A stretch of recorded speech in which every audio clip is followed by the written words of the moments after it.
Welcome student, स्वागत है आपका। तो हम लोग आज स्टार्ट करेंगे ओ सदा नीरज चैप्टर के बारे में, जिसके कि लेखक हैं जगदीश चंद्र माथुर।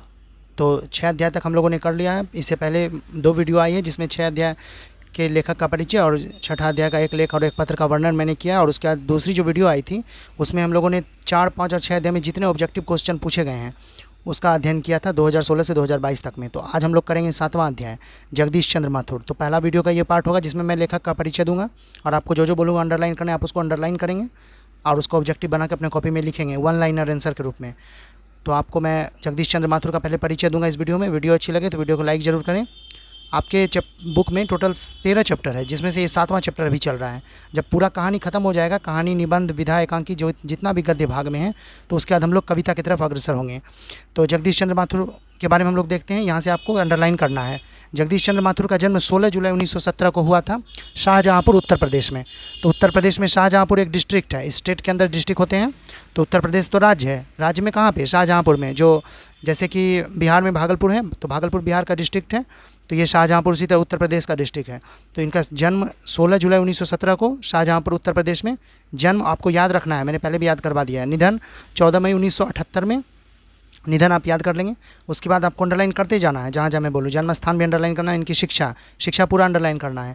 इनका एमए जो था वो अंग्रेजी में हुआ। पूछ सकता है कि जगदीश चंद्र माथुर ने एमए किस सब्जेक्ट से पास किया था, तो आपको लिखना है अंग्रेजी सब्जेक्ट से, इलाहाबाद विश्वविद्यालय से। ये भी याद रखना है। उसके बाद यहाँ से भी फिर से अंडरलाइन करना है। 1941 में ICS परीक्षा उत्तीर्ण किया इन्होंने। उसके बाद प्रशिक्षण के लिए अमेरिका गए और उसके बाद बिहार में शिक्षा सचिव हुए। मतलब अगर आपसे पूछेगा इनमें से कौन से लेखक शिक्षा सचिव रह चुके हैं बिहार में, तो आपको लिखना है जगदीश चंद्र माथुर।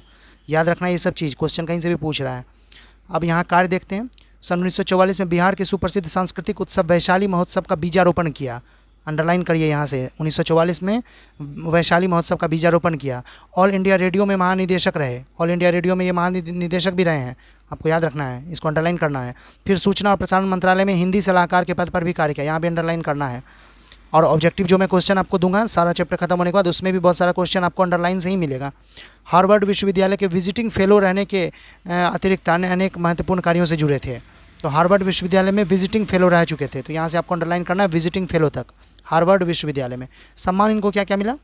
विद्यावारिधि की उपाधि से विभूषित हुए। विद्यावारिधि की उपाधि इनको मिली। उसके बाद कालिदास अवार्ड और बिहार राजभाषा पुरस्कार से सम्मानित। तो बिहार से हैं तो बिहार का क्वेश्चन तो ज़्यादा पूछेगा बिहार के लेखक के बारे में। तो ये बिहार राजभाषा से किनको सम्मानित किया गया?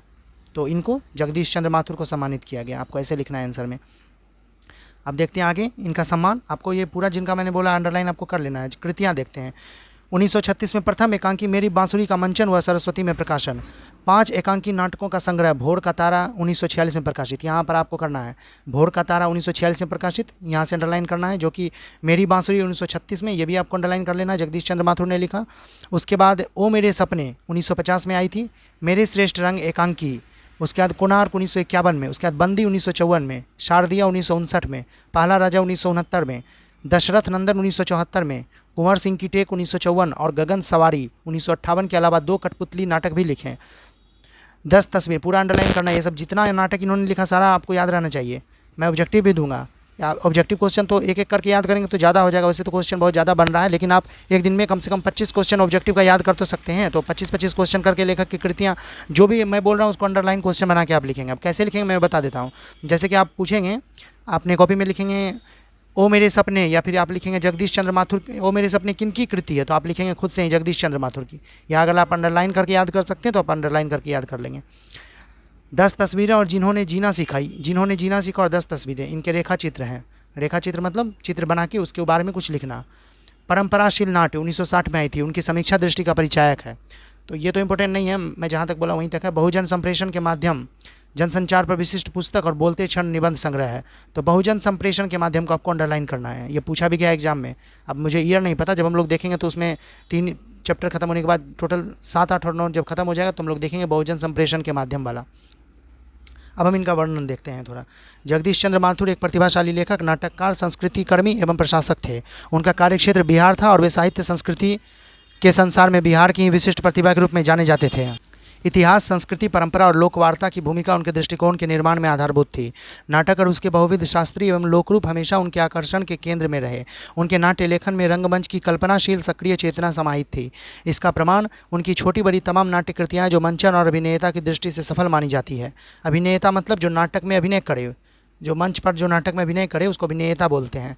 तो जगदीश चंद्र माथुर के एक प्रतिभाशाली लेखक, नाटककार, संस्कृति कर्मी एवं प्रशासक थे। आपको अंडरलाइन करना है। जगदीश चंद्र माथुर इनमें से क्या नहीं थे अगर पूछेगा, और अगर ये 3 ऑप्शन रहेगा, जो चौथा ऑप्शन रहेगा वही नहीं थे, तो ये 3 ऑप्शन जो आपको अगर दे दिया जाएगा तो आप उसमें कर सकते हैं। क्वेश्चन बहुत 20 से टफ पूछ दिया जा रहा है, तो आपको उस तरह से सिलेबस तैयार करना है। आगे देखते हैं। श्री माथुर के लेखन में रचना भूमि का दायरा अपेक्षित रूप से सीमित और छोटा है। उसमें प्रत्यक्ष पर्यवेक्षण और अनुभव की शायद न्यूनता भी है, जिसे वे अध्ययन, कल्पना आदि के द्वारा पूरा करते हैं, किंतु उनके साहित्य में संकीर्णता कहीं नहीं आने पाई। इसके बदले विस्मयजनक रूप में एक संवेदनशील उदार दृष्टिकोण उनके लेखन में प्रकट होता है और परिष्कृत रुचि के इस लेखक के साहित्य को ऊंचाई प्रदान करता है। श्री माथुर ने लिखना प्रायः चौथे दशक में ही शुरू कर दिया था, किंतु उन्होंने एक मनस्वी लेखक के रूप में अपनी पहचान नेहरू युग में बनाई। नेहरू युग में मतलब कि पंडित जवाहरलाल नेहरू के युग में उन्होंने अपनी पहचान बनाई। हम आगे देखते हैं। उनके लेखन के बहुलांश पर नेहरू युग की कल्पनाशीलता, नवनिर्माण चेतना तथा आधुनिक वैज्ञानिक परिदृष्टि की छाप है। तदनुरूप वे जीवन और रचना दोनों में एक सुव्यवस्था, सुरुचि और कलात्मकता को आवश्यक मानते थे। सौंदर्य प्रियता और लालित्य बोध उनकी अभिरुचि के अंग थे। इन बातों को उनकी नाट्य रचनाएं विश्लेषणों में सिद्ध करती दिखलाई पड़ती है तथा उनके संस्मरण विशेष रूप में प्रमाणित करते हैं। ये संस्मरण किन व्यक्तियों के हैं और उनके किन गुणों, प्रसंगों अथवा व्यक्तित्व चरित्र के पक्षों को लेखक स्मरण करता है, स्मरण करने की शैली और स्मृतियों के संप्रेषण की भाषा क्या है, यह सब देखना बहुत दिलचस्प है। इसीलिए भी इससे लेखक के अपने बारे में बहुत कुछ अंतरंगता पूर्वक व्यक्त होता है। जगदीश चंद्र माथुर ने कुछ ललित, व्यक्ति व्यंजक या रम्य निबंध भी लिखे हैं। ये निबंध व्यक्ति, भाव और वस्तु प्रधान है। इनमें से एक निबंध उनकी पुस्तक बोलते क्षण से यहाँ प्रस्तुत है, तो आपको ये अंडरलाइन करना है। बोलते क्षण उनकी पुस्तक का नाम है, जिसमें उनकी तीनों कोटियों के निबंधों का समाहार हो जाता है। यह निबंध सदानीरा गंडक को निमित्त बनाकर लिखा गया है, पर उसके किनारे की संस्कृति और जीवन प्रवाह की अंतरंग झांकी पेश करता हुआ जैसे स्वयं गंडक की तरह ही प्रवाहित होता दिखलाई पड़ता है। अब ये अमृतलाल वेगर ने लिखा, आप इसको पढ़ सकते हैं। उसके बाद हम लोग देखेंगे ओ सदानीरा के बारे में। तो मैं थोड़ा सा इंट्रोडक्शन इसका दे देता हूँ। ओ सदानीरा जो है वो गंडक नदी के बारे में ये बोले। ओ सदानीरा का मतलब हुआ गंडक नदी के बारे में, ये उनको इंगित करने के लिए ओ सदानीरा लिखे हैं। तो अब इसमें क्या है, बिहार के उत्तर पश्चिम कोण में चंपारण में ये कहानी लिखी, चंपारण के क्षेत्र के बारे में ये कहानी है। तो हम लोग वीडियो का जो दूसरा पार्ट लाएंगे उसमें देखेंगे ओ सदानीरा का विस्तृत वर्णन देखेंगे।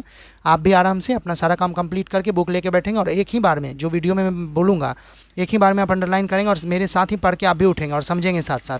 ये नहीं कि पढ़ते पढ़ते बीच में छोड़ दिए फिर कहीं चले गए उठ के, तो ऐसे आपको समझ में नहीं आएगा। ये निबंध है, आपको विधा याद रखना है। तो मैं जब वीडियो एक साथ बनाऊंगा इसका, फिर से दोबारा जब मैं बनाऊंगा ओ सदानीरा का वर्णन करूंगा, इसके बाद वाली वीडियो में ही मैं कर दूंगा, तो वो मैं डाल दूंगा, आप उसको देख लेंगे और आराम से पढ़ेंगे, अंडरलाइन भी करते जाएंगे जो मैं बोलूँगा। आप अगर कहानी, निबंध या फिर कुछ भी जो मैं बताऊँ उसको आप ध्यान से, वीडियो के वक्त एकदम ध्यान से आप उसको देख लेंगे, तो मुझे लगता है आपको वो लगभग आधा तो याद जरूर हो जाएगा। और अगर आप दूसरी बार वीडियो देखेंगे तो आपको पूरा याद हो जाएगा। पूरा याद हो जाएगा मतलब आप उसका सारांश लिख देंगे, इतना लिख देंगे कि, और उसका क्वेश्चन में जो पूछा जाएगा उसका आंसर भी आप खुद से ही लिख देंगे। तो वीडियो अच्छी लगे तो वीडियो को लाइक करके जरूर सपोर्ट करें। धन्यवाद।